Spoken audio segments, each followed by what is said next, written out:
He said to me, comma inverted comma, let's या let us wait for him. अब इसका भाव देगा आओ या चले। क्लियर? अब देखो कैसा, पहले समझ लो भाई। अब इसको बेटा इसका सब्जेक्ट होगा और उसके बाद में सेड होगा या सेड टू होगा, और अगर सेड टू होगा तो इसके साथ में ऑब्जेक्ट भी लगा होगा, और अगर केवल इतना होगा तो ऑब्जेक्ट आपको नहीं मिलेगा। फिर क्या करना है, यहां कॉमा इन्वर्टेड कॉमा, और फिर आपने लिखा लेट या लेट्स, लेट अस। अब इतना लिखा, इसके बाद में फिर क्या होगा बेटा, V1 होगा और आपका अदर वर्ड होगा और इन्वर्टेड कॉमा क्लोज। इतना तो ये हो गया स्ट्रक्चर। इसके बाद इसको हल कैसे करना है वो समझने का प्रयास करिएगा। तो सबसे पहले आपको इसको यहां पर ऐसे लाइन खींच दूं, फिर सबसे पहले आपको सब्जेक्ट लगाना है, इसके बाद में प्रपोज्ड या सजेस्टेड। ये आपको तब लगाना है जब आपका केवल सेड लिखा हो, सेड टू के बाद में ऑब्जेक्ट ना लिखा हो। अगर ऑब्जेक्ट लिखा है तो बस आपको क्या करना है, इतना, ये इसके लिए हो गया। और अगर ये सेड टू के बाद ऑब्जेक्ट लिखा है तो आपको टू लगाना है।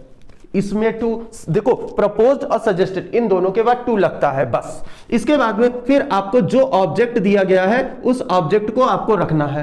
क्लियर? अब इसके बाद में इसको कॉमा और इन्वर्टेड कॉमा को हटाने के बाद यहां पर आपको दैट लगाना है। यहां पे आपने क्या लगाया, टू। बस यही तो फर्क होता है लेटस वाले में और लेट्स वाले में, और उसके बाद में लेट के बाद में ऑब्जेक्ट वाले में। यहां पर आपको दैट का यूज करना है। फिर आपको इसको लेट या लेट्स को हटा करके आपको क्या लगाना है, या तो यहां पे वी लगेगा या तो यहां पर दे लगेगा। अब फिर अभी बताता हूं, सब कुछ बताऊंगा। फिर आपको शुड का यूज करना है। क्लियर? अब देखो बेटा, यहां पर वी और यहां पर दे, किन किन केसेस में वी लगाना है, किन किन केसेस में आपको दे लगाना है। अगर यहां पर गलती से आए आ गया, ध्यान से समझ लेना, दिमाग में डाल लेना। अगर यहां पर आय लिखा है, अगर यहां पर आय नहीं लिखा है और यहां पर मी लिखा है, क्या लिखा है, मी। अगर या तो यहां पर आय होना चाहिए, देखो लिख के दिखाता हूं, आई सेड टू हिम हो, ऐसा हो, यहां पे आय आ गया ना, और ही सेड टू मी ऐसा लिखा है। अब या तो यहां पर आय हो या तो यहां पर मी हो। ऐसे केस में बोलो भैया यहां पर वी का यूज करेंगे, क्योंकि वी का मतलब होता है हम, और हम तभी होता है जब उसमें मैं शामिल हूं। अगर मैं शामिल नहीं हूं तो ऑलवेज वे होंगे, मतलब क्या होगा, दे होगा। ये याद रखना। इसके बाद में बेटा अगर सिंगल वाला है, सिंगल वाला, यहां पे अगर लिखा है ही सेड, अब ही सेड लिखा है, अब आप इसको आप यहां पर दे का यूज कर दीजिएगा बिंदास होके। अगर केवल यहां पर आई सेड लिखा है तो आप बिंदास होके यहां पर वी का यूज कर दीजिएगा, टेंशन बिल्कुल नहीं लेना बच्चे। फिर आपको V1 और अदर वर्ड लगाना है, अदर वर्ड। क्लियर?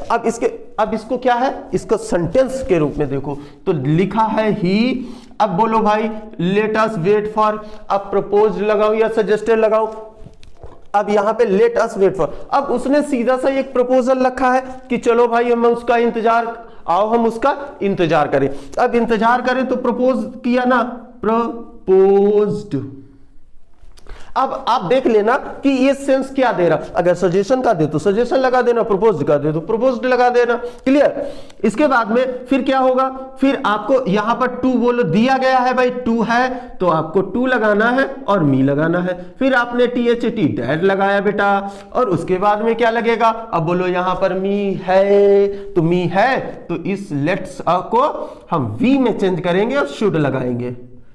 क्या लगाया, शुड। और फिर क्या है, वेट फॉर हिम, तो WAIT wait for him.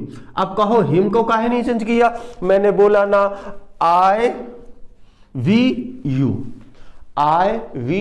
U, याद रखो। इनके खानदान का कोई भी हो, चाहे इनका सब्जेक्टिव केस हो, चाहे इनका पॉजेसिव केस हो, चाहे इनका ऑब्जेक्टिव केस हो, आप चेंज कर देना।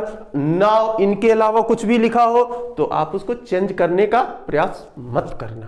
क्लियर? तो ये वीडियो कैसा लगा, लिखना बिल्कुल मत भूलना। और इसको अभी तक अगर सब्सक्राइब ना किया हो तो जस्ट अभी सब्सक्राइब करो और 2 नंबर अपने बोर्ड के एग्जाम में बस जोड़ लो। क्लियर? तो मिलते हैं अगले वीडियो में, और इसको शेयर करके ही वीडियो को बंद करना। तो मिलते हैं अगले वीडियो में। इस वीडियो को देखने के लिए आप लोगों का बहुत बहुत धन्यवाद।